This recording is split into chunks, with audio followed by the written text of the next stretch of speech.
l'habitude d'une chose mourra sur cette chose-là, et celui qui meurt sur cette chose ressuscitera devant Dieu sur cette chose-là, d'où l'importance d'avoir l'habitude de faire des bonnes choses, d'avoir l'habitude de prier. Combien de gens sont morts en prière, prosternés? Vous vous imaginez qu'au jour de la résurrection, ils vont ressusciter devant Dieu en prosternation.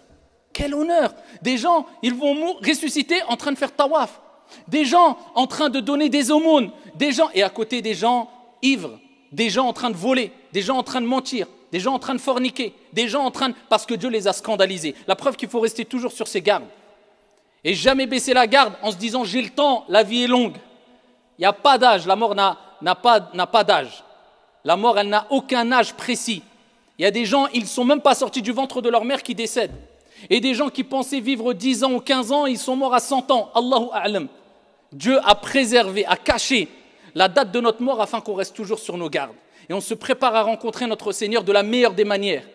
Et le prophète alayhi salatu wa salam nous dit aussi, la personne sera au jour de la résurrection, al-mar'u ma'a man ahab, au jour de la résurrection, avec qui tu seras? Avec celui que tu as aimé. C'est pour ça qu'il est important d'aimer les plus belles des références, afin d'être avec eux au jour de la résurrection.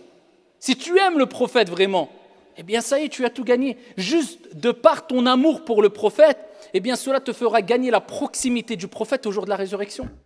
Et rappelle-toi que tu ressusciteras devant ton Seigneur tabaraka wa ta'ala comme tu es mort. Et pour terminer, cela ne veut pas dire du tout que cette croyance-là doit nous pousser à nous couper du monde et à ne plus être joyeux et à craindre le jour de la résurrection de sorte que, eh bien, on est toujours triste. Dieu ne nous a pas créés seulement pour mourir. Dieu nous a créés entre autres pour l'adorer et pour adorer Dieu, il faut vivre. Donc Dieu nous a créés pour vivre aussi. Et l'être humain a été doté de sentiments et Dieu a créé dans l'être humain le sentiment de joie. Et l'islam, Dieu et le prophète ont appelé à être optimiste, joyeux. Et le prophète alayhi salatu wa salam ne rencontrait personne sans qu'il ne lui lâche un sourire. Donc preuve en est que l'un ne va pas sans l'autre. Croire et se préparer pour le delà ne veut pas dire être toujours triste et ne jamais être heureux, mais être heureux et se réjouir et être optimiste d'une manière saine, dans un cadre sain, en se préparant sainement pour le delà et avec zuhd, délaissement, ascétisme. Et certains pensent que l'ascétisme, c'est de ne pas être riche, c'est de ne pas avoir une belle maison, c'est de ne pas avoir une belle voiture, c'est de ne pas avoir de beaux habits, c'est faux. Az-zuhd, ce qui est demandé en islam d'agir avec ascétisme, délaissement, c'est le fait de délaisser tout ce qui va te faire oublier le rappel de Dieu ou éloigner de ton Seigneur. Mais tu peux être riche et te rappeler de ton Seigneur et être encore plus pieux qu'une personne qui est pauvre. Tout ce qui, toi personnellement, c'est du cas par cas, va t'éloigner de Dieu, eh bien délaisse-le.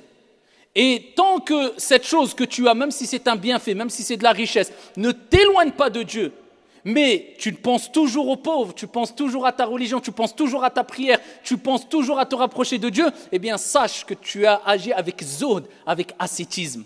Donc agissons avec cet ascétisme bien compris, préparons-nous pour le jour de la résurrection qui va être terrible, sans oublier que c'est une certitude, et demandons à notre Seigneur tabaraka wa ta'ala de cacher nos péchés et de nous accorder à toutes et à tous une bonne et une belle fin. Amin ya Rabbil Alamin.